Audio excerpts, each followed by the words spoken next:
Highly melanated.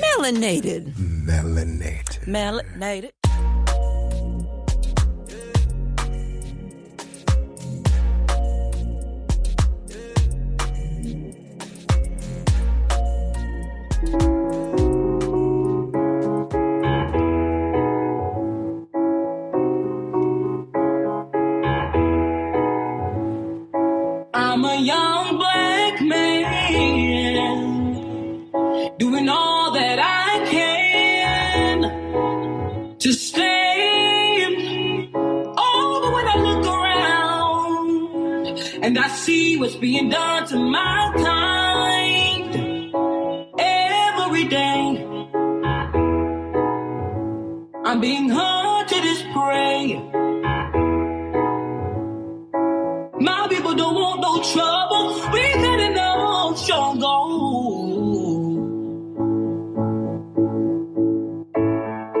I just wanna live. God protect me. I just wanna live. I just wanna live.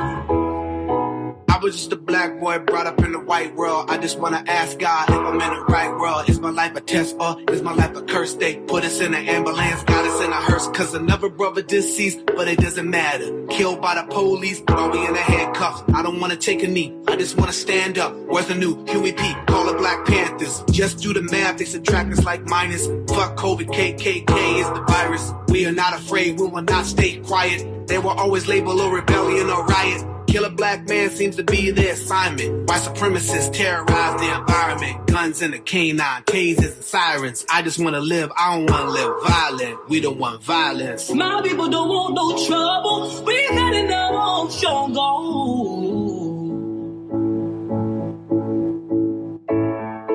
I just want to live. God protect me. I just wanna live. I just wanna live. I just wanna live. God protect me. I just wanna live. I just wanna live. Hey guys, welcome back to another episode of Highly Melanated.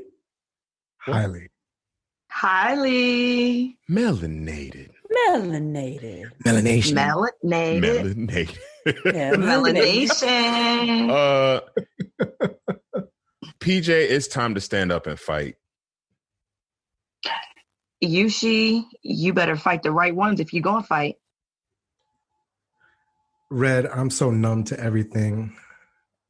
Blood red. Blair, there are two pandemics, COVID and racism. 20. Okay. And the Mic drop. and the gang is Remember he said COVID-19, racism 20. Oh, yo, and the gang is back, yo. We are back with another episode of Highly Melanated, where we melanate your palate and feed your soul. We'd like to take the time to thank all of you for coming back for another episode. We missed y'all, guys. We missed you. This is officially one of our first episodes that we are recording via Zoom. And quarantine. What? Down. Wait, pause. Right. Pause. What is going on with your sound, Blair? Because it's like, in quarantine. Because you were like, marinate. I said it. I said melanated. Oh, guys, we're still working out these kinks about doing all this stuff at home, but this is where we are now. So, thank you guys for coming back for another episode. Thank you for those of you who have been catching up, who have been listening to us, getting some great feedback from everybody. So thank you so much. As always, you can follow us on all forms of social media. On Instagram, we are Highly Melanated Podcast. On Twitter, we are H_melanatedpod. And as always, you can go to our website at highlymelanatedpodcast.com.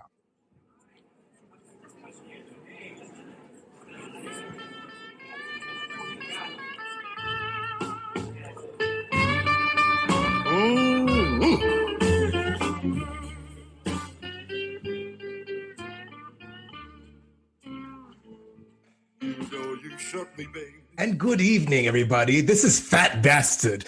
I'm just at home, just taking my time and just eating up everything, including the entire fridge. So come on down and get something to eat from us. I don't know what's going to be left, but I'm you can come done. get some water. I just died. Meanwhile, you can definitely come and do a toast. If anybody has some toast, I'll gladly go around the room. Toast, water, ice. Then I shall do it then. As he's eating a rib. Fat Bastard. Is Fat Bastard going to do it or is Red going to do Pork it? chop.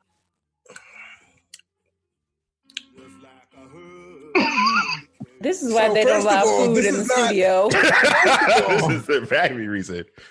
This is the advantage of having a home studio. But first of all, this is not a rib. This is a pork chop bone. It has lots of good meat and gristle on it.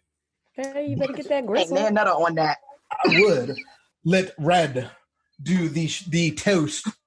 So I would like to give a toast and a shout out to to Charisse. Let me bring up her name so I don't butcher her name. Charisse Selim. Charisse Selim is the founder and director of Vintage Soul Productions, LLC. Now, why I bring her up is because it is a production and theater company that is based in Connecticut, if I'm quoting that right. And she's been doing this for some years now. She does 24-hour plays, but because everybody's kind of in lockdown right now, what she's been doing is doing these quarantine film festivals, which are from home. What they do is, or what she does, is pair you up with the actors and the playwrights, and the playwrights and the actors have 24-hour turnaround to actually sit down and learn whatever the monologue is, and then perform, which will also be aired on Facebook and then PBS as well. So this is my second time doing it. It is round 2. The first time you could probably go check it out, but the first time I was a college student that just recently came back. My father had passed, and all due to COVID-19. And of course, I was also married to a man. This one, I am doing something a little bit different. So check it out. It should be out on Saturday. So thanks again, Charisse. Shout out. That's amazing. Shout That's out. dope. Fantastic. Well, let's move into our melanated senses. As you guys know, those are the things that we see, taste, touch, hear, and smell. Goodness, I had a frog in my throat. That's what it was. The things that we see, taste, touch, hear, and smell throughout the week that are full of melanation. Does anybody have a melanated sense? Just me? Okay. Wasn't premeditated at all. She's like new. Well, as you guys know, the COVID-19 pandemic is, affecting absolutely every spectrum of life these days. But one thing that I have seen come out of this is just the way that community has just kind of really bonded together and really kind of gotten behind each other's backs. And a lot of industries are going through their issues right now. So this melanated sense is specifically the sense of taste, because there is a soul food restaurant here in Brooklyn, in Bed-Stuy specifically. It's called Soul Food Caterers. Y'all. Fat bastard likes that. Y'all. The Fat Bastard, food get back in the refrigerator. a freaking one. And because of the pandemic, and they understand that it's difficult for people to first of all, people are supposed to be staying inside, number one. Okay, stay inside, stay home. And because people are supposed to be staying inside, they have They used to charge for delivery, but now they're doing free delivery specifically to reach people outside of their normal delivery area, and in response to the COVID-19 pandemic. So I just wanted to say that the food is great and they're doing great things for the community. And that is my melanated sense. Y'all got to try the collard greens. Y'all know I am a collard green aficionado. Okay, they're collard. I'm not even kidding. Like, I'm on a collard greens tour right now, where I am buying collard greens from every soul food restaurant that I can find and just ranking them as far as like which ones I think are the best. And Soul Food Caterers is definitely top 5. This is serious. So it is serious. Is there any colored greens? No, that doesn't make any sense because you don't call them colored people. That is like, that episode made me hooked on The Office. No lie. Like, I was like, this show is people. He was like, I could have got some colored greens. And Stanley was like, they're called collard greens. And Michael's like, no, that doesn't make sense because you don't call them colored people. I died. I came back to life and I died again. And she is arisen. Re-arisen? Does that mean you died? Risen? No, arisen. Arisen. I'm making up words. Okay. me and Yushi were like, this quarantine's got us just scared. It's fine. Do what you want to do. Ride. It's a pandemic outside. You know, it's my house. Do what you do. Go, Fifi. Sure. So hungry.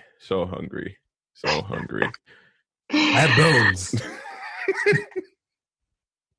We don't want bones. We want a meal. So we are going to go ahead and get on to the meal today, because there's just so much happening in the climate, a mixture of everything. We're just going to just put it all in a pot and just make a nice big pot of some gumbo, and call it a day. We're just going to put everything, the all-in-one pot is what we're going to call it. So we're going to go ahead and, jump into our topic. And actually, Blair, you, within your senses, how many senses, you kind of led to it with the crisis we have going on today, with COVID-19, Racism 20, which, as you all know, Don Lemon had said that on his show last night. And the state of what's happening right now in the midst of COVID is just, it's absolutely, it's outrageous. So gumbo in the pot. But what I want to do, because this conversation has had a lot of the same opinion, I want to start with a different perspective today. And I'm going to tell you why. Because we only see one perspective when it comes to the Black community and the police. Red, your father is a retired police officer. He is a Black man in New York City. And the experience that you have growing up in the household with him is very different, especially being a Black man in America. And I wanted to start off with you kind of giving your perspective, because your perspective, I haven't seen anyone mention this perspective on social media. I haven't seen anyone talk about the Black cops that step up. I did see the one video, which I'm sure everyone has seen, the one video of the Black cop talking about, what the white cop did was not acceptable, that they weren't trained like that. He knew that it was wrong. But I wanted you to kind of just like, just like lead us off, and just take it, let's take it a different direction. We can give a different perspective to our audience, because as you guys know, I'm all about perspectives, and we got to look at this thing from all angles.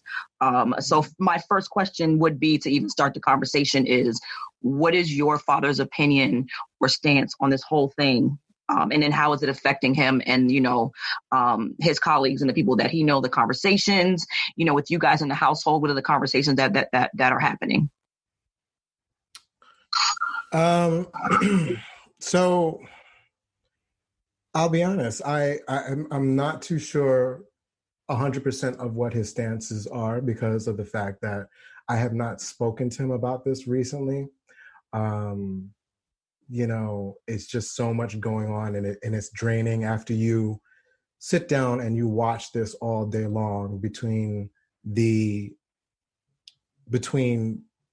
actually seeing George Floyd being killed, to people making comments, and then seeing people riot, and then seeing people having the potential to be killed and then being locked up, or I should say in lockdown, excuse me.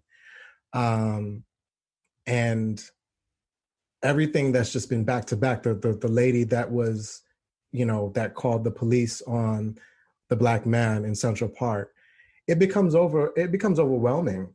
And it's not something that I easily just said, you know what, let me call up my father and talk to him about how he feels about current news.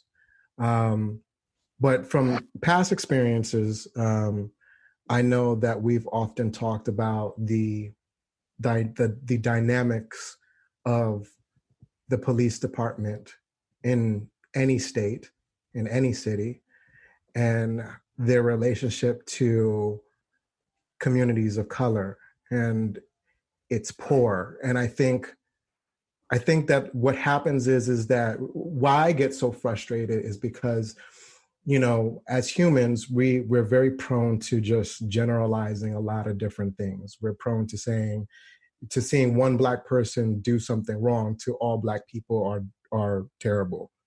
We're prone to seeing a police officer do something wrong, and all of a sudden all people are prone to saying that the boys in blue are awful. And my perspective is that, growing up with, and my father raising both me and my sister, I've never had any issue or any reason or any warrant to think that police officers were bad, or at least all of them.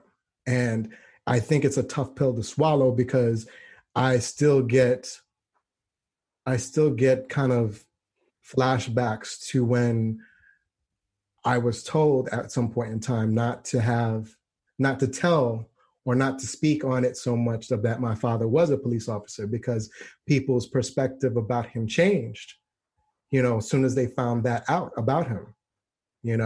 I couldn't go and say my dad's a cop, because the times that I did do it, people would turn around and say, oh, he's a fucking pig. He's probably going to rat me out. Meanwhile, my father didn't want to do nothing else but to go to work, do his job, and then come home to his family, go to sleep, eat, and then go to sleep. And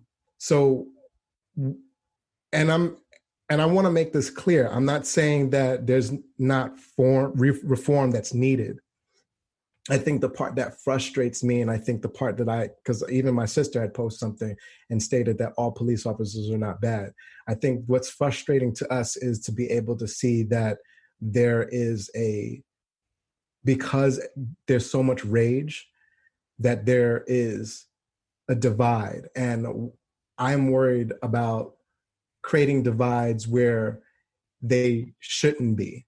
I was on Instagram and I saw on somebody comment, why are Black people even cops? And you and I and everybody else knows in the back of our minds that representation is needed, whether it be cops, whether it be doctors, whether it be actors, and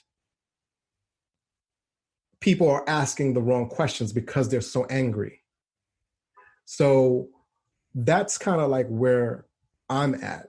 And once again, don't get me wrong, I'm just as frustrated too, because for the past few days, the only thing that I've been thinking about is how this man was just kneeling on George Floyd's neck, when that's not a part of police training. That's not a part of what we do as a first responder. And the man suffocated. And then also the smug look that was on his face is what killed me. Mm-hmm. So I just want us to remain focused. If there's riots, and I'm not agreeing, disagreeing, I'm not in Minneapolis to kind of really speak on that.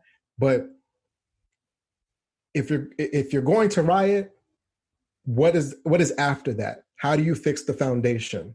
If you're going to protest, what is going to be the foundation after that?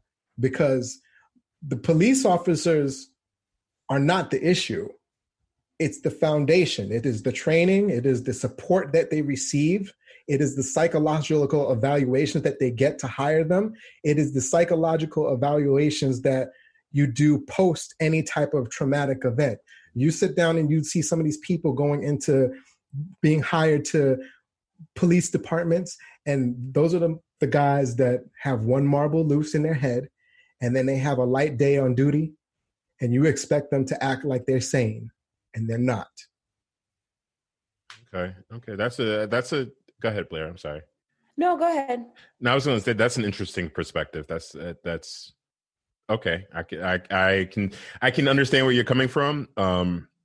Portions of it, especially coming from, like, I just reached out to my aunt just now and seeing if she's willing to, like, give for the next episode her perspective as well, as far as a retired cop. There's a portion of that I agree with, as far as it's not the police as a whole, and it's really has a lot to do with the training, because the training is where it all begins. But the other portion of it is, it still is the police. But there's certain people that suck. I'm not saying that at all. There's people that suck. But if you instill a foundation, and I was telling somebody this yesterday, if you instill in foundation or a system of checks and balances, then it's less probable for people to do the things that they do, right? Because humans are wayward. I'm not going to be the first. I'm not going to be any person that says that we're all perfect and we got everything going on. Humans are wayward. So if you don't have a CEO to your VP, if you don't have some of the other examples that I was using, but that was probably the best one. You need something to balance that out, and I don't think that's there. Police officers, they might do. They'll do an act, and the question is, are they held accountable? So that's exactly what I was going to say. And I agree with a lot of what you said, but I also primarily think there are so many different levels where there are issues that we can't just point to one thing and say, oh, well, we need to make sure that the training is this, and then things will be better. No, there's issues at every single stage of the game, and that's not an easy fix. We can't just focus on fixing one part of it and then expect for everything to work out. And we also had to prioritize where the biggest issues are and prioritize that and fix that, so that way we can then work on fixing the other things. I personally feel that one of the areas where we have the biggest issues is accountability. A lot of these police officers, and I agree with you, not all police are bad. I grew up the same way, Chris. I didn't grow up thinking, oh, police are bad, stay away from police, they're going to kill it. Like, I never had any issues with the police until I was older and I was exposed to what was happening on a more universal level, because where I was and where I grew up, like, I never had any issues with police, or my family never had any issues with police. But I understand that is a very, very small spectrum of what the experience is like with Black people and police. But I think that one of the biggest areas where we have the most issues is the level of accountability, and the fact that a lot of these police officers can murder, can do these things, and they do it because they don't fear any consequences, because there are no consequences. Like, I've seen I've seen white police officers who have spoken out about this issue, and I'm so glad that they are, because that's the other thing. It's like, us as Black people can, like, scream about this until our heads fall off, but until we get everybody involved and until everybody is just as outraged as we are, we're not going to make any progress. So I'm so glad to see non-people of color who are in law enforcement that are speaking out about this and calling it exactly what it is, and calling it murder, and saying that these police officers need to be charged and convicted of murder. And they can so easily do these kind of things because they know that there aren't going to be any real consequences for them. Like, we're just now getting to the point where police officers are being fired for this kind of stuff. Had this kind of thing happened, and when this kind of thing happened, 5-10 years ago, they still had their jobs. But now we're getting to the point where there is at least some type of reprimand, something. It's still not on the scale that it's supposed to be on, but it's starting to make that progression. We still have so much further to go, though. And I think that might have something to do with the fact of this particular case, because the protocol that he used, as far as his knee being on a grown man's neck, is not at all any type of. That's not how you. I don't know, what is the word I'm looking for. Subdue. I wanted to say subdue, but that still just sounds like murder to me. Whatever word, custody, whatever they want. Yeah, whatever word. It just does. That's not how you handle a situation, especially if the man is already laying on the floor. The statistics have shown, in general. I was just looking it up. Let me pull it back up. And this statistics only dates back to 2017, and I am looking on NYC.gov. In 2017, the CCRB, I'll find out what that means later, received 4,487 civilian complaints about abuse of authority and excessive use of force and other police misconduct. And this is just in 2017 alone. So just imagine now, because of where everything is so visible. So now we can actually see it. I've seen it firsthand, as far as myself being a child of the projects and seeing what it is, how the police treat the men who were older than me. So I myself have always feared the police. And maybe that's also another reason why I was fearful of my uncle and my aunt, because they were cops. So I've always felt uncomfortable. First of all, what I should have acknowledged in the beginning was the Lloyd family, and our heartfelt prayers and condolences go out to the Lloyd family and everyone that was affected by it, as well as the young lady who witnessed it, because that's traumatic for her as well. Absolutely. What I did want to say is that Blair, you were going into it where you were saying like there's layers, and I 100% agree with that. I was just talking with somebody about that earlier, because there's layers on both sides. And my perspective and reference when it comes to the layers is that, for me, in order to know the layers and to undo the layers of today, you have to start with the history and where it came and how it built up to be where it is today, because it didn't just start today. This is something that has happened within hundreds of years and over a period of time that with generations is changed and morphed to fit today's society. Number one. So yes, the police need to be retrained. But the whole thing is, I saw a post from Reese Witherspoon when she was talking about, her son said, "Why is everybody so upset?" And then she explained to her son what happened. And she said that the issues lie where, as white people, they have to start to teach their children not to be racist from children. Because a lot of times they're learning this stuff as children. And when they go out in the world, they're reacting, because she said when she grew up in the church, it was like, God loves all. It's all God's people. We're all one blood. But when you go out in the world, you're seeing people being treated differently by other people based on skin color, religion, X, Y, and Z. So this thing is definitely layered. Now, for me, I grew up in Newark, New Jersey, Brick City. And my experience with the police, similar with yours, PJ, was not a good one. I'm born in Winchester, Virginia. From being from Virginia, the Virginia police have Confederate flags on their uniforms. So for us as Black people, we always stayed away from the police. We were always, it was always a thing when the police came around. And especially in the South, because of the energy of slavery kind of is still there between the people. And I said the word energy for a reason.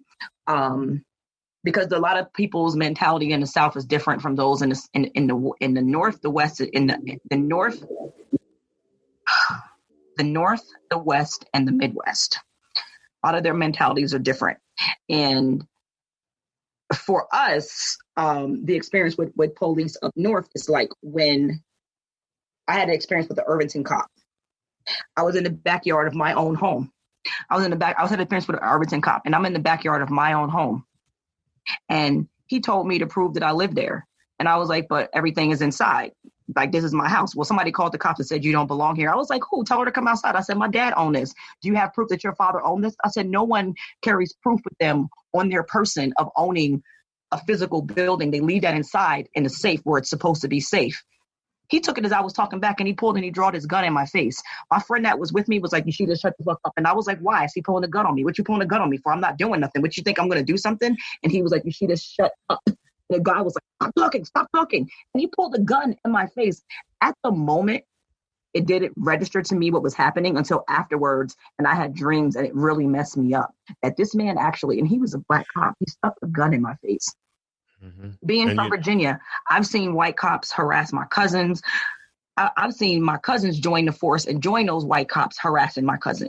So it's so many layers of this thing that the way that it affects everybody is very different. And this is why a lot of people associate police with overseers. And this is why nowadays you have black people who say, you know what, I want to join the force to make a difference. I want to help in a system that's already corrupted against us as black people. So this is why when you have a black cop who wants to join for the right reasons and they do join, you have other black people who don't understand because they're like, the system is already messed up, it's rigged against us. So how could you want to go and join them and be a part of it when the thing is, you have to understand a lot of change happened from inside, but the layers on both sides have to be addressed. We have to start raising our children to not be racist. We have to start raising our children to trust the police, because when we get in trouble as black people, if I'm outside and a man is stalking me and I don't have nothing to bash him over the head, I'm gonna have to call 911 and hope they're gonna protect me. But if I have a fear in my heart, where does that leave me? You get what I mean? And it's funny. None of this is funny, but I'm glad it's interesting. It's interesting. I'm glad that you brought it up because just to kind of clarify, it's not that I've never been afraid of the police.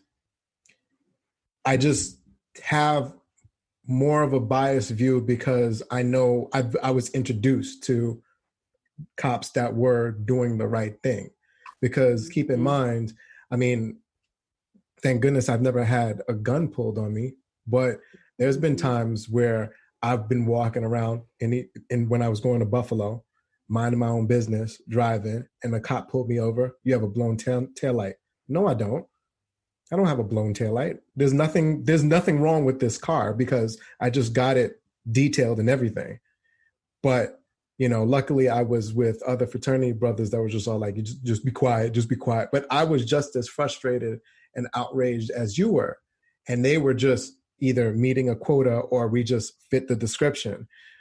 So I'm not saying that I've never been afraid of police officers, but I am just very frustrated at all of the layers, like you had mentioned, Blair, like you had mentioned, Yushi. You know, I'm drained.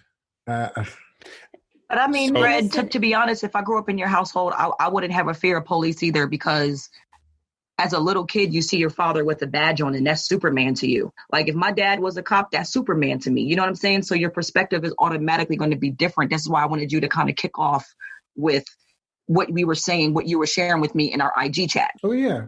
And I get, you know what I'm saying? Yeah, no, and I get everybody's perspective.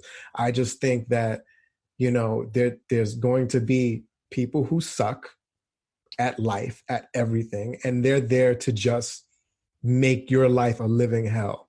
And then that's how I always view it. I always view it as circumstance and what is going on with that particular person. Like that person, like for you, that police officer should have never done that to you. And I would have been like, that person is terrible. But I know that we don't have the room that's afforded to really pick and choose. And that's like where we're at. Exactly. We're not afforded that room. We're not afforded that space based on, number one, why the justice system and why it was created, when it was created, and what impact it has done on our community itself. From slavery, all of a sudden we became free. But then most of the people who fill up the jails now is designed to keep us Black and brown folks locked up no matter what. when you can be an innocent bystander. Look at me. I don't break any laws except for, I smoke weed every once in a blue moon. That's still not breaking the law because it's legal now. Well, is it legal yet? Is it legal in New York yet? But okay, so I'm not breaking any laws, whatever. But it's a constant fear that we are not given the privilege of driving while a police car is behind us and not feeling worried, the same as many, you are many not people lying. who are feeling, because it drops. Awful. It's like it drops. It's awful. It's the worst stomach. feeling. You can't even be, not even that they'll be behind you, but like you'll be driving and they'll be on the other side of the street and just cross by you, and the fear of God just runs all through you. And anytime they're behind me, I'm always like, oh boy, I'm going to die today. Anytime they're behind you, it's just like, well, just Lord, just your will be done. That's all I have to say. I can speak from experience of this, because back in when I lived in Jersey, I was the king of driving while suspended. Granted, that was illegal, and I should not have been doing. Boy, hey, I lived in one area, and I had to work in Morris Plains, and transit one way is 3 hours. So after a while, I didn't know the first time, because it happened from my ex, and he was driving my car, and I left the place, so I never knew I got a ticket. Blah blah blah. The second, third, and fourth time I knew, but the fourth time, third, and fourth, I was taking chances. I was playing Russian roulette. I understand that. Here's the thing. No, go ahead. I want to respond to it though. The cards are already stacked against you. That's the thing. You can't be taking these chances. Right. So this is what my aunt had explained to me. Now, I said, look, in that moment, I had no other choice, because I had no cash to get on the train or the bus, and I had a full tank of gas. So I would have to make sure that I'm driving like the speed limit or below, to make sure that I was like, going with the flow of traffic, this and that, whatever. I got pulled over. You should have been holding the steering wheel just like this. Just like okay, drive Miss Daisy. Just like drive Miss Daisy. 10 and 2. Okay. But I got pulled over. Now, granted, at that moment, I was breaking the law. So I accept that part. When he took me in, and in Jersey, it's $250 for your first offense, $500, $750, and $1,000. The fact that you know this, because you have 4 offenses. Each time they're supposed to take you in. Your car stays on the side. And each time they didn't take me in up until the 4th time. And they took me in. And at that time, my roommate, David, his cousin was the police precinct's chief that they were taking me to. Now, I've never been like handcuffed in a car, and in a car, you see how I, specifically said that, right? So I've never been handcuffed in a car. And I said, as he was driving, I was like, I don't understand. This is really uncomfortable. He said, you should be used to this by now. And I said, sir, I've never been arrested, so I don't know who you should be. What? And he giggled, and he laughed. So then he was trying to find the precinct itself that we were going to. And he was trying to get the whole speaker thing. And this is like when MapQuest was a thing. What's MapQuest? Okay. Are they? We're giving out our age. You dating yourself. Okay. So he's trying to get there. And because my roommate's cousin is the police precinct's chief, words, they mean things. I knew where to go. And because I was in the back seat and I'm just still being myself, all helpful, like, actually what you want to do is go down this street. Man. And see, I knew you knew where to go. You been here before, huh? Exactly. And I was like, actually, no, I know several police officers. And he just told me, just shut up and sit in the back, And if you keep talking, it's going to be more complications. So we got to the police precinct, and my mother's neighbor at that time, Hector, was a cop, right? And he was the cop that was doing all the bookings. And when he walked in with me, he like swung me in there, and I didn't deserve any of that treatment. Now, this pales in comparison to everything that's going on. The only reason why I'm bringing this up is just the treatment that we get. And I can guarantee you, if I was white in that same situation, it would not happen. And number one, they would sit there and wait for someone else to come get the car and then take you in or something. There's a process that has to be done for that. There's like a search, all of like our rights. When I got to the precinct, Hector was like, Phil, what's going on? I'm like, okay. He's like, this better be a traffic violation. I was like, of course it is. So he told the state trooper, now, number one, New Jersey state troopers are one of the, like, any state trooper is just like me, myself, and Irene looking racist. They met because they're they're ex-Klansmen, most of them, some of them. At least I said Marines, which means they're like 6'5" to 7 foot, blonde hair, you know. Right. So don't quote me as saying they're ex-Klansmen, but, you know, I mean, the way that they act, you know, you would think. Word up. And as soon as I got in there, he told him to take the cuffs on me. The cop refused to tell him to take the cuffs on me. He said, he's a criminal. I'm going to put him in the sun. He said, if you don't take these cuffs off of him, I'm going to get your information and I'm going to have to actually report you. And Hector, who's obviously Puerto Rican, well, not obviously, but he was Puerto Rican. He just told me to go sit in the cafeteria, the whatchamacallit, cafeteria instead of the cell. And I ended up eating somebody's Chinese food. You always eat somebody's food. Hey, don't leave it around. Bastard doesn't approve. Right. So that was my first experience of ever being like in a holding cell.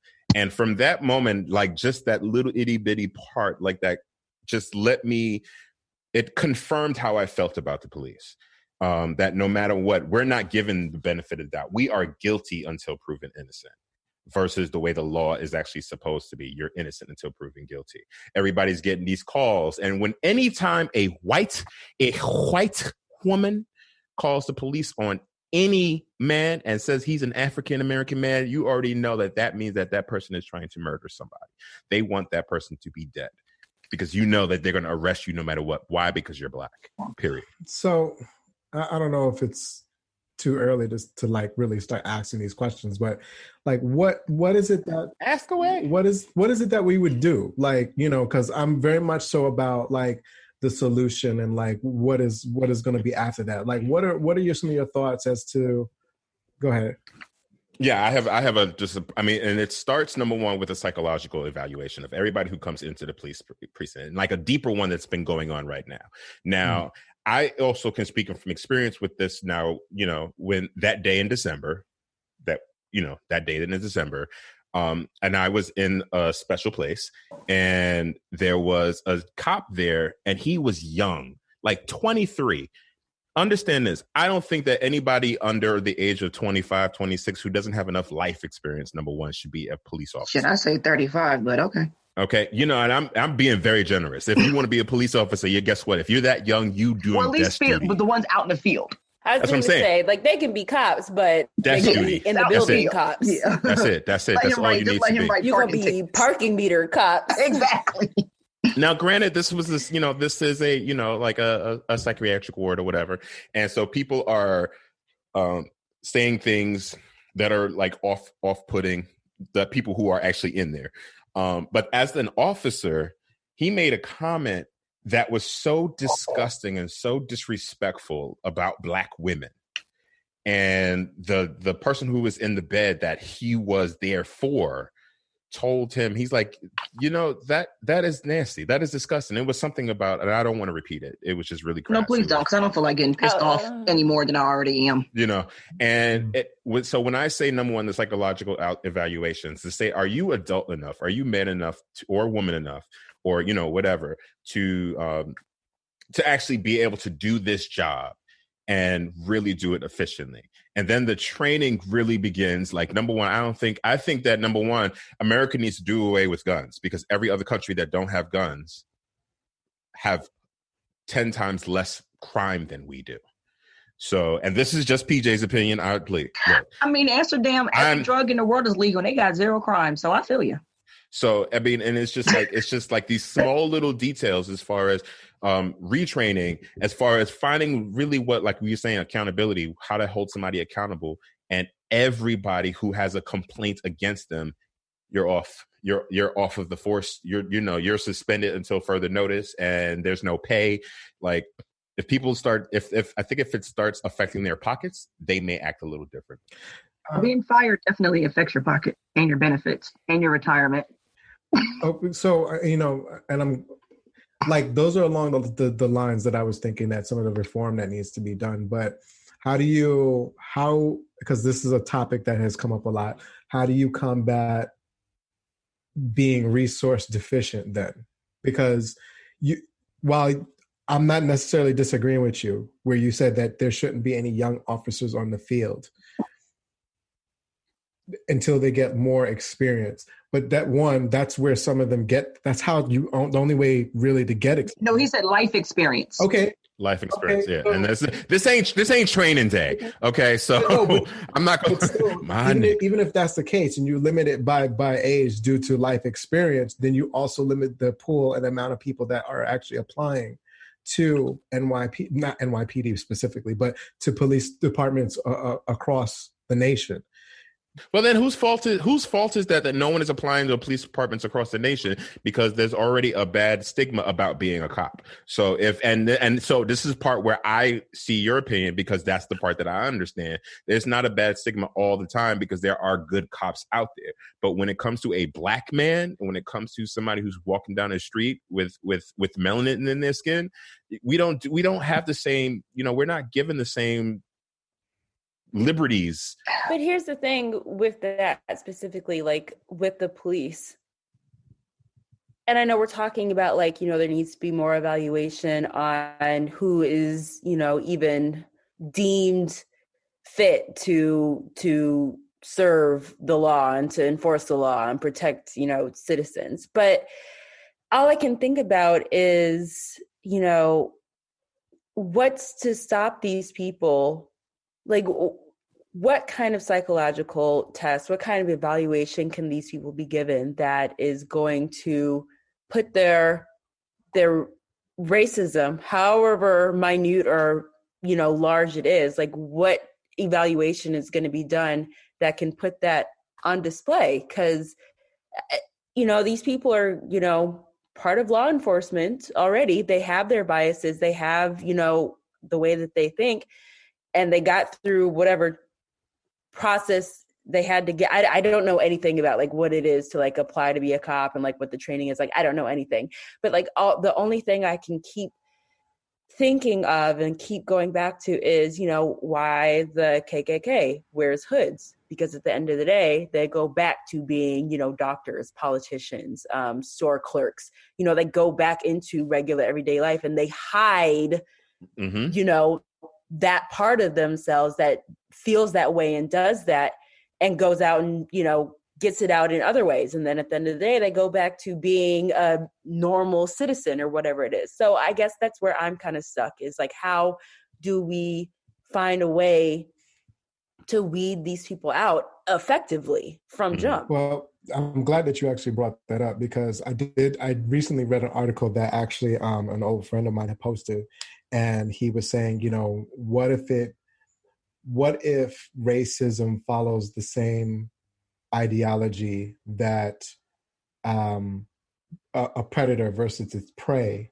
does, where basically a predator always stays very close to its prey so that it always can have power over its prey. So the same thing is, somebody had attached a link to that particular post where hate groups specifically infiltrate certain areas of power, like police departments and other places, so that they can do whatever they would like to do, get the training that they need, exercise that power, get the weapons that they need. And I think when it comes to the psychological testing and screening and follow-ups, I think that really does well for the people who are not necessarily racist, but they might have some mental health issues. Mm-hmm. But the racism side, I think a huge part of it is going to be due to that whole accountability factor that we had spoke about earlier, Blair. If you killed somebody, what happened? Really digging deep into that. Were they armed? Were you appropriately handling the quote unquote the perp situation. and situation. You know, Mm-hmm. this all goes back to, like, you know, George Floyd. You know, that man should never had a knee on his neck. It's just the level of like excessive force that just does not make any sense. Just like in your situation, Yusha, where you were talking about this cop pulled out his gun and pointed it in your face. Like, what in that transaction warranted that kind of response? Absolutely nothing. Absolutely nothing. But he knew that he could do that because he felt he was the person in position of power. You weren't respecting his authority, so he's going to make you respect his authority by any means that he felt he could. And that's the issue, is people abusing this power that they have because they feel that because they're a police officer, they are automatically deemed to have a certain level of respect and compliance and this, that, and the third. But at the end of the day, like you are still a citizen and you still have the law to answer to. But then the issue is people think that they're above the law and that they don't have to have these things to respond to. And everything that's been happening in our society backs that up. The fact that, you know, Yushi, that you were reading before we started recording, that they're not finding enough evidence to bring charges against them. It's a possibility, based on it might not be criminal charge. It's just reinforcing this negative behavior, because it's obvious to anybody who saw the video, anybody who knows anything about the situation. There was nothing, absolutely nothing this man did to warrant what they did to him. I agree. And they did it because they did not fear any consequences. They did it because they could. They did it because they could, and they knew that they would not be punished for what they did in Minnesota. And you know, I think to answer your question, Red, that it comes down to the elected officials. We got to get the right elected officials in there to be able to change the laws. Because think about it. There was incidents that happened that made where the law changed and they had to wear body cams. They had to have on dash cams. So with the body cams and the dash cams, that also began to leak out information that cops were doing where we would never see what happened before. And a lot of them were turning them off so you didn't know what they were doing. So one part of it, because it's like I said, it's layers, but one part of it I definitely think is the elected officials, because we elect these sheriffs, you know, we put these people in their positions, and we got to start really, and I know people are like, it's been hammered into so much, but it's so important that you have to vote, and not just vote, but know who you're voting for. What they stand for. I agree with you in the sense that it is going to take our elected officials to get behind what's right and enforcing what's right.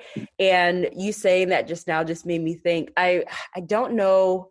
I'm assuming, and again, I'll double check this, but what my assumption is, I saw a video clip of a man being interviewed about the situation. Again, I just saw it was a clip, so I don't know who everybody was in the interview, but from the way that they were speaking, it sounded like the person being interviewed was either the mayor of Minneapolis or just some type of like higher ranked government official in Minneapolis. And he specifically said, those officers murdered that man. And my heart was kind of like, wait a minute, like, are you actually like taking a definitive stand on what happened? Because we all know in politics, like politicians always just want to be reelected. So they're gonna, say just enough to have said something, but, they don't want to, go too far one way or too far another way, because they want to stay generally likable to as many people as they can.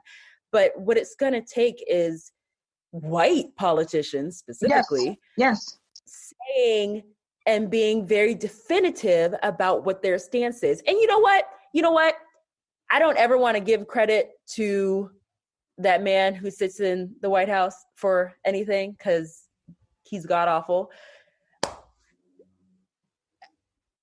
But that is the one thing that he does, is he is very definitive about what his stances are. I'll tell you that. True. I hate what his stances are, but he is very clear in what he says, and he doesn't try to, ride the fence. Like, he is very clearly on one side. And to just further display and showcase it, like, he is like the leader of like this nation, and look how the nation is behaving. Exactly. So let me just switch gears real quick, because we're not going to talk about 45 right now. I didn't even want to bring him up. I really didn't, but like just like the whole like just me being like completely honest and unbiased, and not just giving a voice to like the issues that we specifically want to talk about, but like just trying to be fair, like that it's horrible, and he's deplorable, and he's awful. Come on with terrible. The rhymes. Come on. He's horrible, deplorable, awful, terrible. Like, I can't stand him. But that is the one thing that he does do, is he is very clear about what his stances are. I just think we need more Jane Elliots as politicians, and then I think things will change a whole lot. Okay.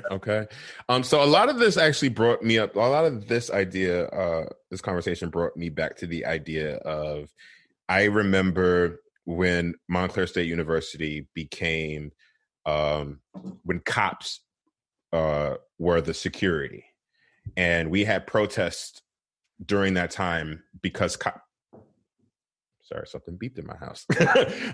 Because we had just went from just regular security guards to now being cops, and to them all of a sudden breaking up a party and guns were drawn at a Sigma party. And this is when the protest started. And this is when, as an adult now, I'm starting to understand really what it's like, and the difference, what it was to have a security guard for the university versus having cops as security, treating every student who has paid their money or whatever, however we got into school, Some dance on the pole, some dance on the pole, some did whatever they did, drop it low, bring it up. Whatever, that tuition was paid. It was paid in full. It is some strippers that are better than others. Who knows? People, they were there's a lot. To go to class.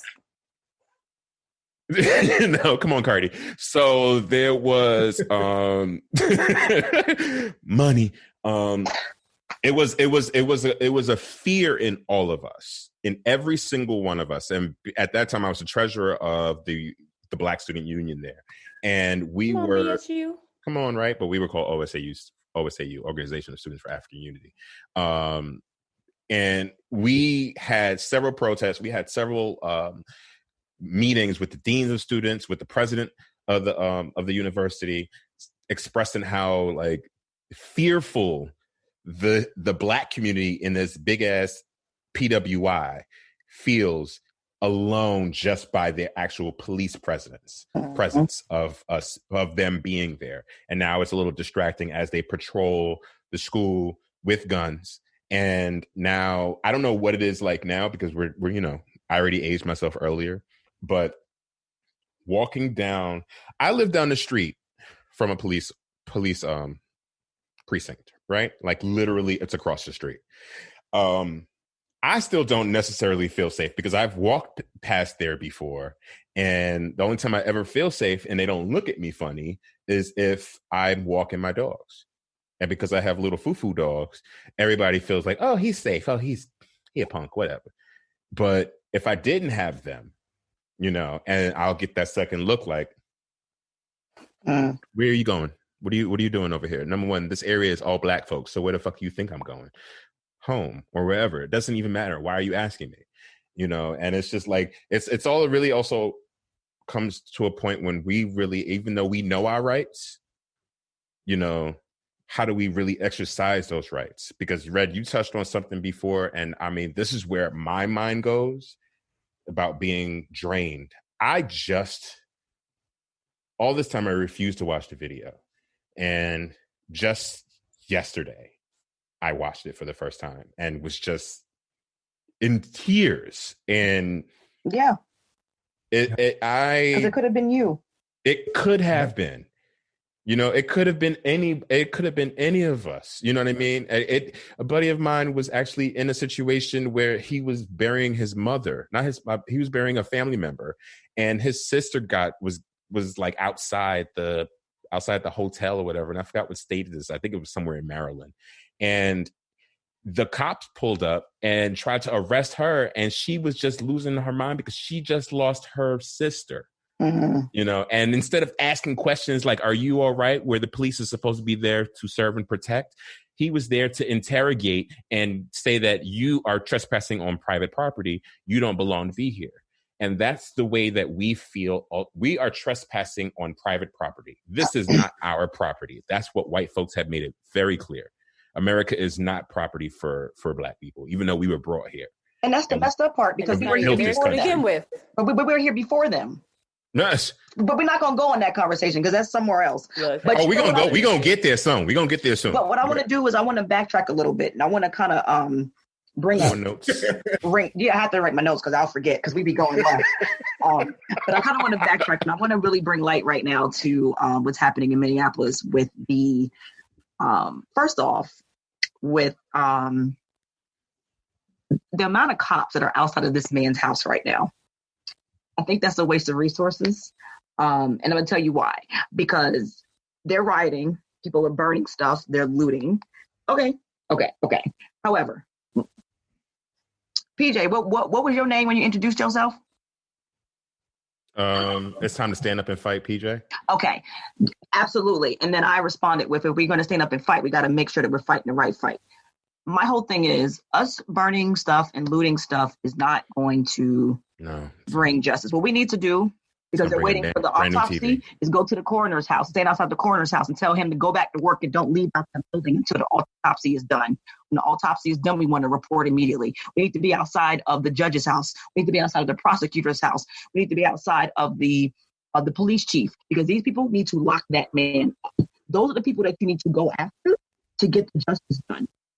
The governor or the mayor doing the state of emergency, that to me is the wrong response in trying to solve this. People are responding this way because they want justice done. The best thing you can do is to rush that report, get the right answer, and convict these men, because that's the reason why they're out there and they're reacting this way. I have to be honest.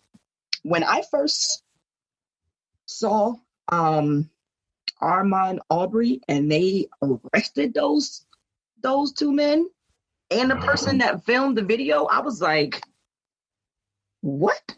They did? Like, wow. And they only did it after the video was released publicly. Right. They did it 3 months later. They did it 3 months later, which I was like, you know, that's how it goes. But they arrested them. Then when this happened with George, and they actually fired the 4 cops, and then the police chief said that was the right call. I was like, exactly. That's how I felt too when hearing like people give forth in the mouth and say exactly what this is. Like I had that same kind of like glimmer of hope, like maybe. And this is the reason why, instead of them doing a state of emergency, what they need to do is say, okay, where's that autopsy report? Let's investigate this. Let's find out. Because they don't want to convict the cop until they know that that's what actually killed him, which we know that's what did. But they need to get this autopsy report out, and they need to lock these cops up. And the thing is, until they do that, people are not going to stop what they're doing. Because the moment that I saw that they was out there outside them cops' house, I said, this only the beginning. I just saw a post that said that the cop tried to order Uber Eats or whatever. Every time the person pulled up and saw who the person was and all the people outside, they was like, yeah, nah, I'm going. They say, anybody want this food? Because I'm out. I had posted something recently on Facebook, and it was 2 years ago when we started this. And we did our 4th episode, which was titled Any Verb While Black. That everything that happened with Armand, that was the anniversary of that. Damn. When that episode dropped. And now it was Jogging While Black. And it's still happening. And it's going to keep happening until this, I don't know. I honestly, I don't know when is it going to stop. I'm fearful. I'm when America drained. is no longer a country. And we changed the completely laws. When COVID kills all humans off. Unfortunately, it's such a waterfall effect. And that's why I say, like, I have, like, again, like, I hate to say it. And I know, like, because it's not me. Like, I'm not a pessimistic person. But again, like, I'm not exactly extremely optimistic that the correct charges are going to be brought. And then, like, if there are charges that are brought, is he actually going to be convicted of those charges? Like, We don't because know. in order for him to go in front of a grand jury, it's always the issue is that stuff needs to at least happen. And the only way that we have been able to see these things happen is the fact that we are being so vocal about it. We're protesting, we're giving demonstrations. Like, the community at large is coming together and making law enforcement do their job, making them accountable. The sad truth is that we shouldn't have to do this. Like, we shouldn't have to do this. We shouldn't. We should not have to. But the sad truth of the matter is that this is the only way that some type of something is going to get done. Yeah. And I feel that if it happens, if we can continue to have these things happen at the level that they're happening at, eventually it'll start to become a waterfall effect, and it'll go down to like the very like basis where these type of crimes, God willing, will cease to exist. Yeah. Because they know the consequences of their actions, and they think before they make these actions. Like in the case of Ahmaud Arbery, like those people would have thought like, I probably shouldn't be chasing this man in my truck with my guns, because that's not the right thing to do, and I'm going to get convicted for something like that. Well, then that's conscious. That's your conscience. But that's the thing. Like, the only way that we're going to be able to get to people's consciences is if people are held accountable and the right things are done. And unfortunately, like, we can't start at that like base level, because, the people in power are the people in power. But if we continue to demonstrate and protest the way that we are, to at least get some type of accountability enforced, eventually I hope and I pray that will be the trickle down effect. One last thing I want to say is just shout out to all those people that's in LA right now. Because LA shutting down the 101. LA, they bout that life.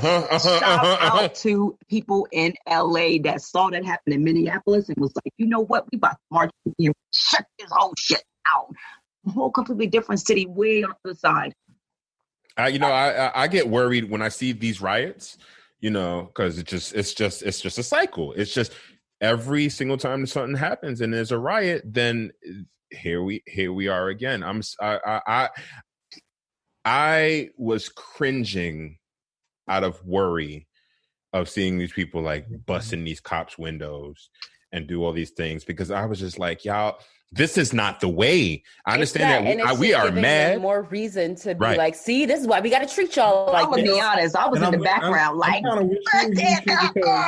honestly, like the way that a lot of people feel, and especially the people in Minneapolis, like at this point, no one feels anything is being done, and then that's the problem. Red has a pen tucked in his beard. Yes, he does. I was going to say something about that too. Sorry.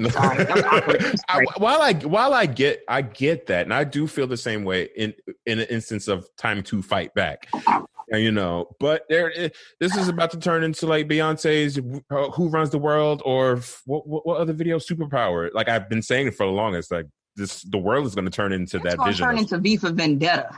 It's going to turn into the Joker. But which I finally saw, which is an awesome movie, by the way. Okay, we can talk about movies another time.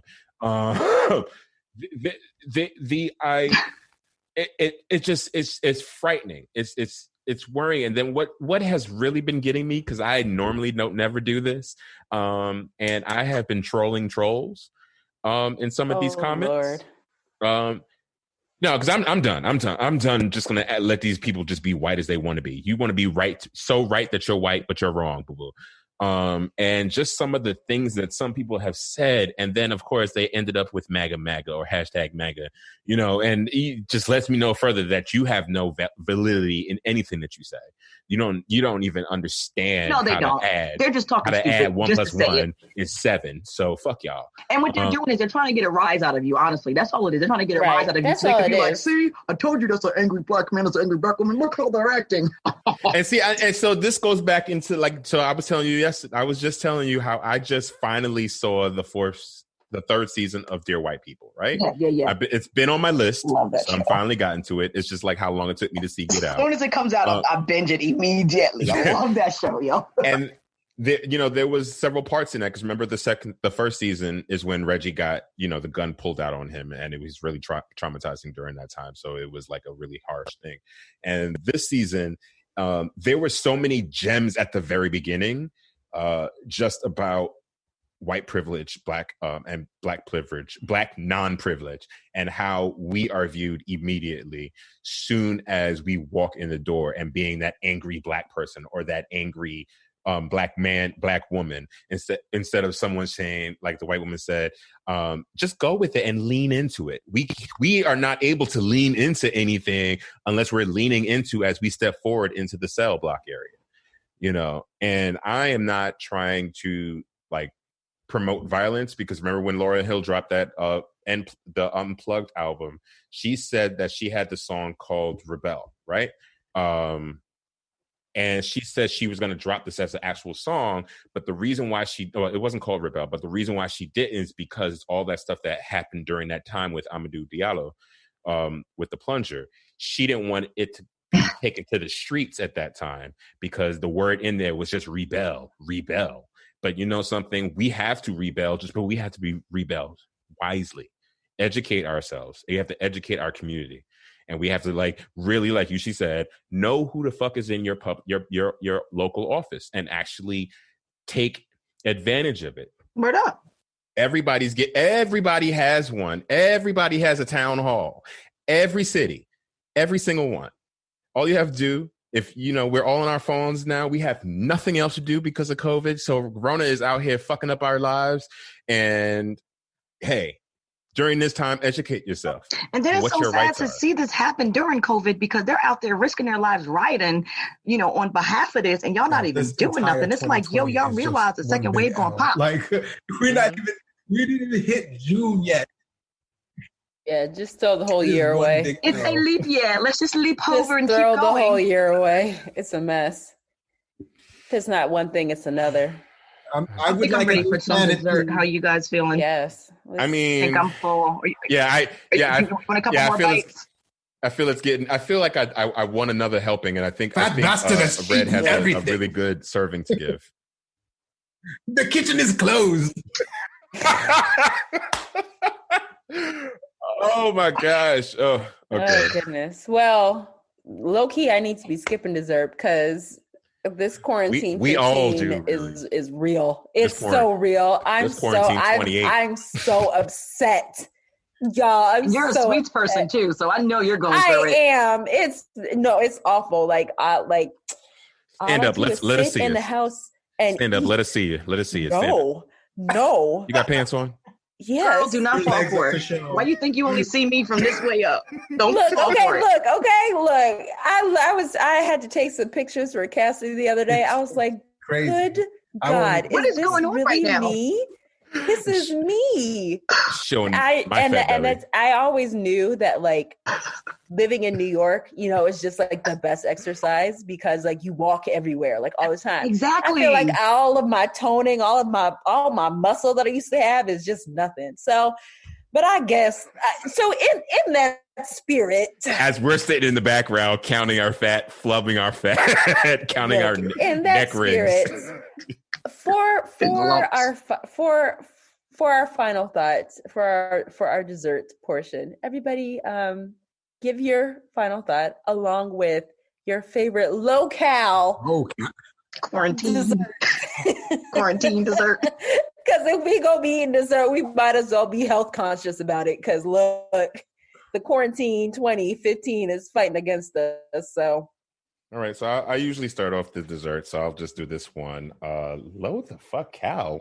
Yes, locale. Sorry. Everything comes in locale. Everything comes in locale. Not sugar free. That'll give you diarrhea. Okay. Okay. Okay, I'll say this: vanilla pudding. Okay. All right. Yeah, vanilla pudding. I'm gonna let it rock. Or actually, not really vanilla. I like the swirl because I like to watch it just change. I like to see the black overpower the white. So I'm so bad at that, but that's what it is. And I'm out. And I'll say that. And I'll say my final thought is for every single one of us who's walking around here, drained, tired, angry, sad, depressed, every emotion that you're feeling is valid. Don't let this stop you from being who you are to yourself. Like, take care of yourself. If you need to log off for a minute, log the fuck off. And when you come back and see the world's on fire, it's okay. The fire started before you were here, so you didn't cause it. But self-care is really important during this time, especially for us as people of color. Especially for us as Black people. Yeah, self-care. Take care of yourself during this time. Don't do too much. And please just don't go out there busting out windows and stuff and then standing there. Without no mask on, and you know it's COVID. Okay, if you want to riot, sell your identity. If you're gonna riot, wear the proper mask. That's it. And that was all of that was from the opinion of PJ.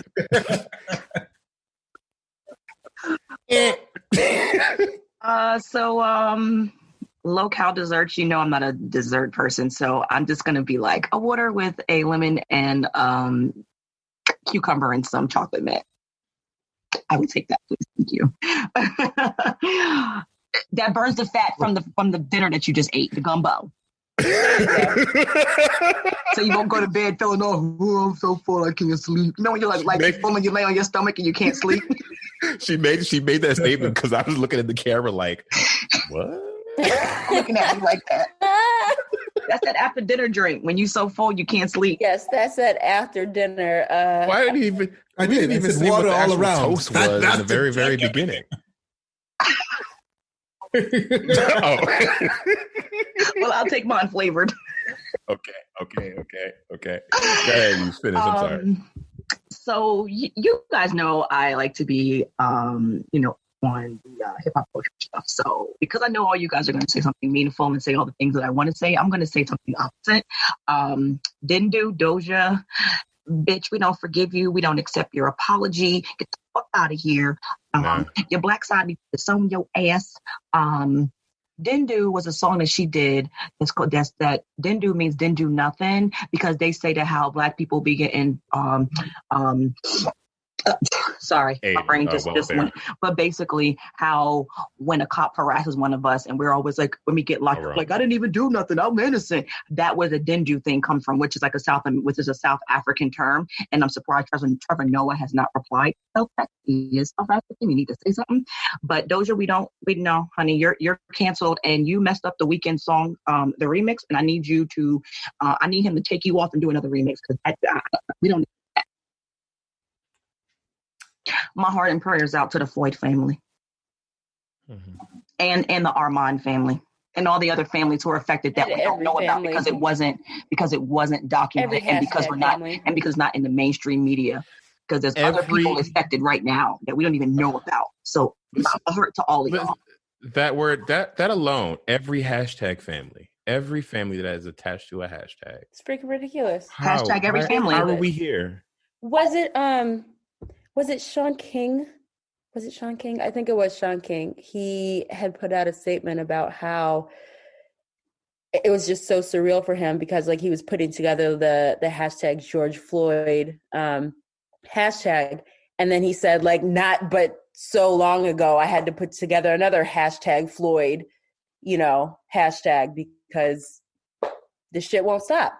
This shit keeps happening. It's like an unlimited hashtag. Exactly. Let's see. My dessert. I ain't eating nothing low calorie. Just fuck it. I'ma just eat it and deal with the consequences. I'm gonna deal with the consequences later. Get in my belly. Look, as long as once everything starts to normalize a little bit more, that I will get right back on track. I'm good money. So I will eat I have actually in my fridge, I have a ice cream sandwich, a chocolate chip ice cream sandwich So I tried one yesterday, and I was all like, I'm only gonna eat half of it. That sounds Then delicious. 3 seconds later, the bag was empty. The bag was You can empty, see the face that we're and all I didn't know what making. Side eye happened. emoji. Final thoughts. Exactly. Final thoughts. 3 seconds later.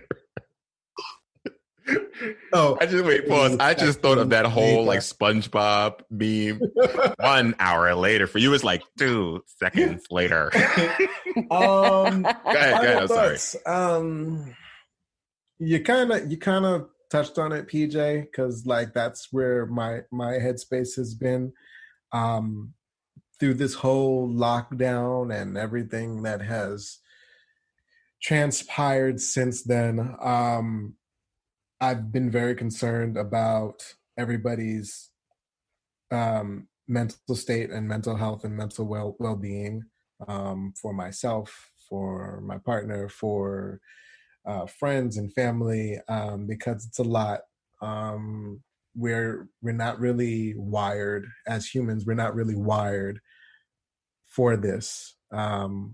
So a lot of people are under a lot of duress. So I just really encourage people to just make sure that they are constantly thinking about what can be an outlet for them so that they can continue to function at least as close to normal as possible. It's, I've been blessed to be able to really compartmentalize well things, issues that happen. So during the lockdown, for me, I've been relatively decent because I always find something to do. If you know me in person, I'm not someone that gets bored easily, but I am often concerned about everybody else and making sure that they're just getting regular things that should be afforded to you. Fresh air, sunlight, working in your creative space.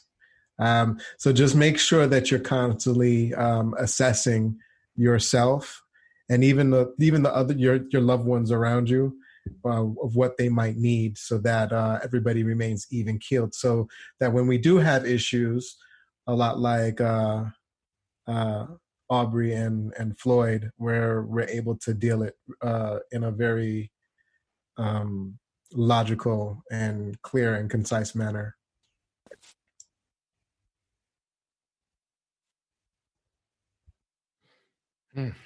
Okay. Woo. Woo. Oh wait, you didn't give yours? No. Oh, I'll cut all that out. Oh, what are you worried about? Oh, like wait. I was about to close it out.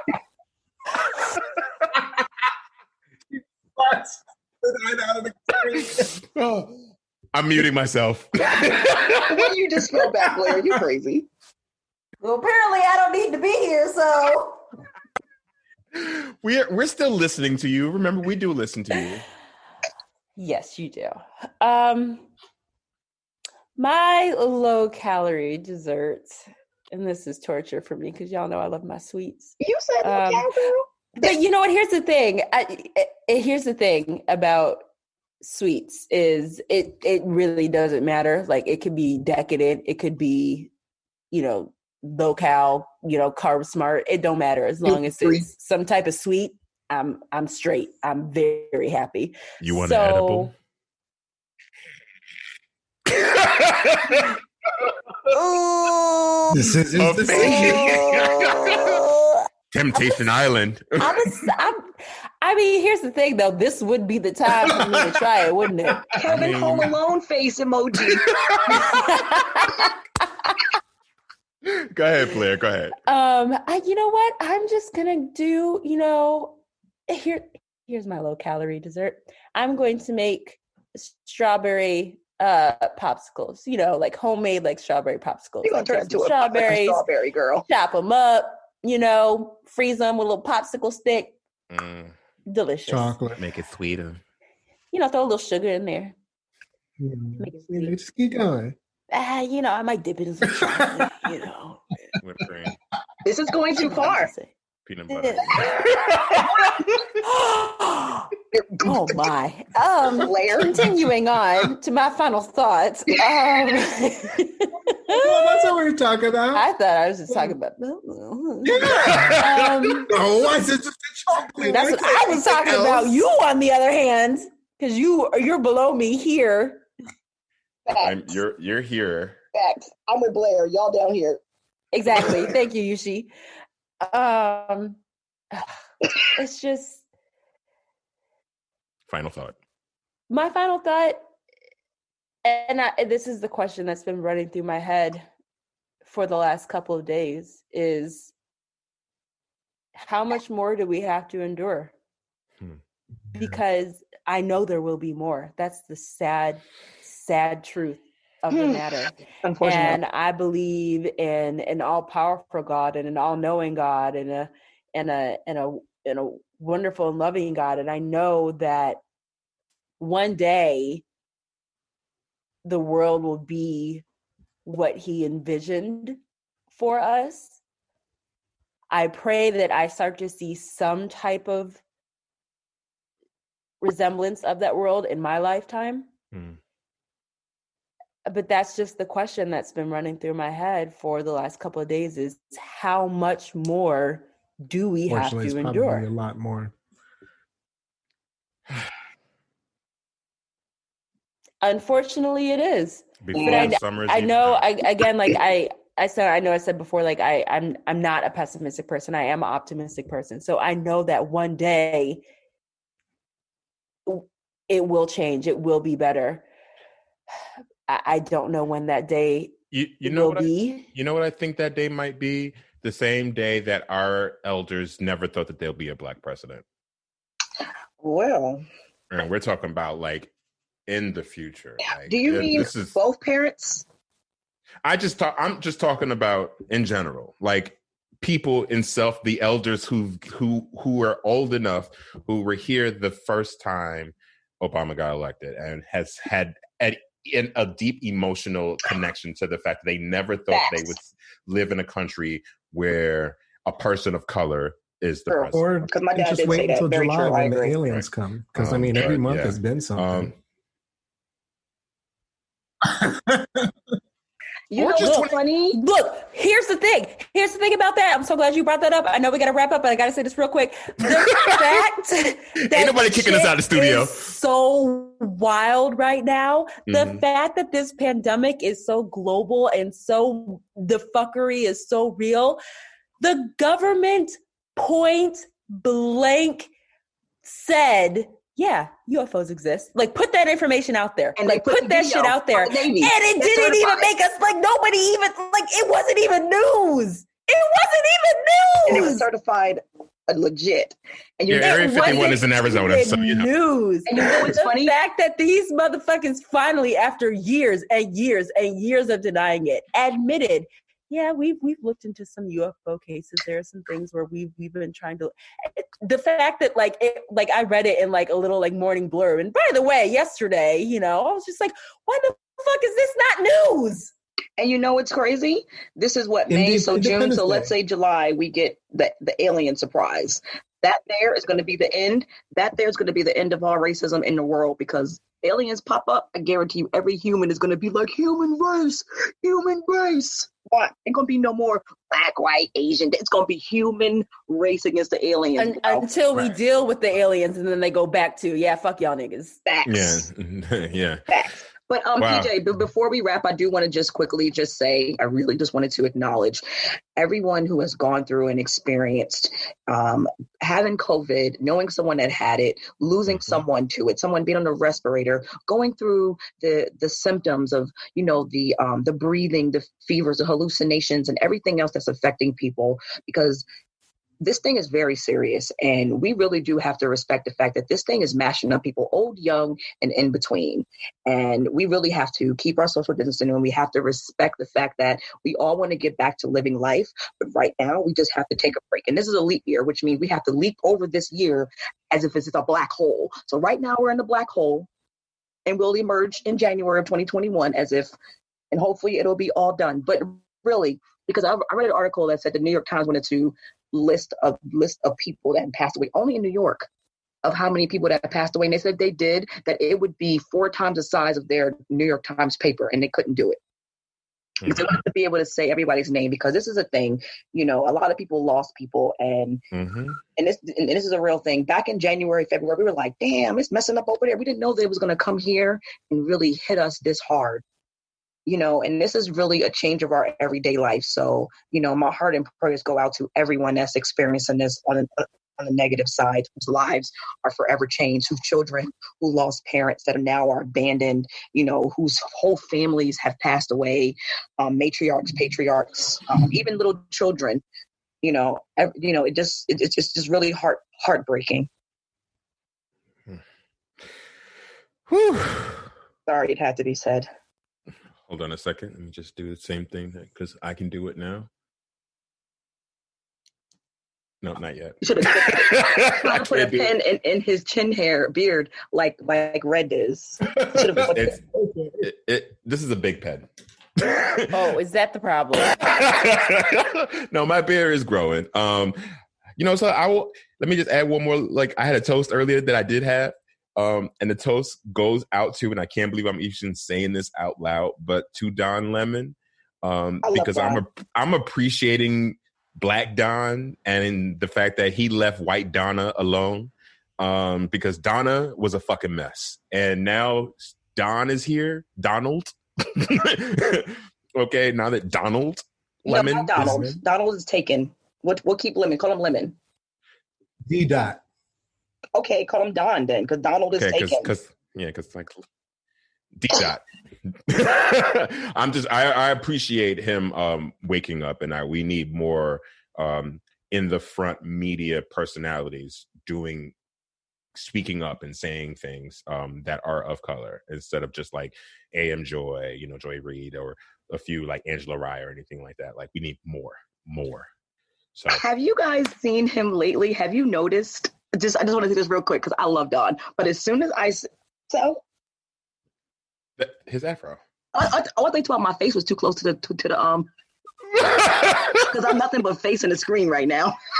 It's like, have y'all seen? No, but yes, not only his afro, but have you noticed that he's not like, he's getting something different about his face? Like, I don't know if he used to do something. He's not bleaching anymore. Or he was Botoxing. Oh, he's getting older? He looked, that's Black Dawn. That's all I know. Black Dawn. That's D.L. On that note, guys, thank you so much for taking the time to listen to another episode of Highly Melanated Podcast. We will have a few new things coming down the streamline, which is also going to include Highly Melanated Voices. There will be an actual phone number where you guys can actually call and leave messages, and we'll play them as on the next episode. Trolls too. We will blast you, trolls.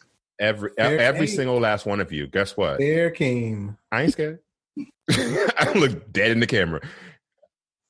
Okay, I've been doing this on my own Instagram live. I'll hang up with you in a second. Bitch, who the fuck you talking to? But no, I really have. But there are some new things coming in, even though like we're all here at home, and this is the first time we've actually done. Sorry guys for it's been so long since we came back, and we said we were back, and they were like, "Yeah, Corona said no." Denied. Sure did. Corona said that to a lot of people. But now that we're officially back up and running, there's going to be some great changes. Some new vibes is going to happen to Highly Melanated. We're all still here. No one's leaving or anything like that, so don't think anything like that. But we're moving to another level, and there will be a visual aspect going forward because we're home. So on that note, guys, as always, you can follow us on all forms of social media. Instagram is Highly Melanated Podcast. Twitter is H_Melanated And you can go to our website, highlymelanatedpodcast.com. And I'm stick around for a little bit because after we close out, I'll just I think I'm going to put it at the end. The little boy, Yush. Okay. Because I don't think there was a place I could insert it when we started. Gotcha. So makes sense. Yeah. So other than that, peace. love, and fight the right fight, man. Stand up. Everybody, even our comrades. I want to be down and say, I got black friends. Show us. You know what? And actually I think it's time that we actually hold our ally friends or our white friends accountable for this. There's a post that said something for all the white guys who are in black fraternities and sororities. You need to be just as enraged as we are.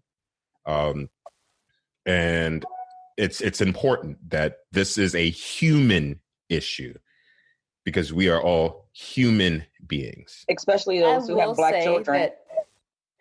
I will say that I have seen a lot more allies be vocal than I have in the past. And not only vocal, but being active as well. Mm-hmm. So beautiful. Keep it up. Keep it up.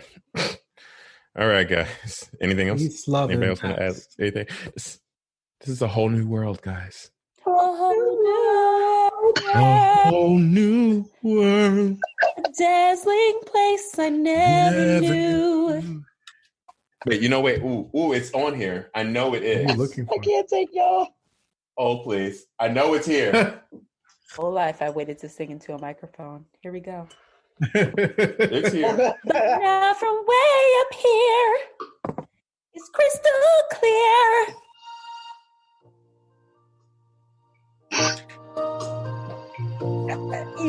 I saw that with you.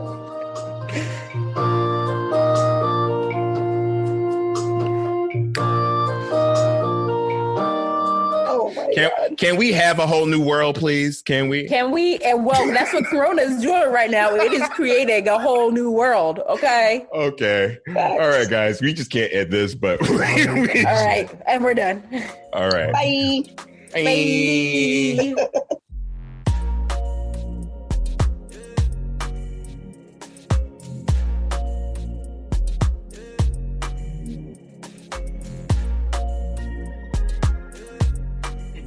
For you guys to be okay tonight and to stop this chaos. It ain't me. It's not me. I'm gonna let y'all know that now. It's not us guys neither. And I'm glad that y'all said that. It's not us. It's the police. This the madness that they sparked up. This is what they encourage. This is what they provoke. This is what you get out of you taking a loved one from someone. This is what you get. You get a lot of people that's hurt and they can't vent the right way. They can no longer depend on the police to be here to protect us like they say they gonna do. So this is what you get. And no, it's not gonna end today. I can't tell you it's gonna end tomorrow. I don't know when it's gonna end. But it's for y'all to start. We're not the ones that's killing us. Y'all killing us. We can't make a change if y'all don't change.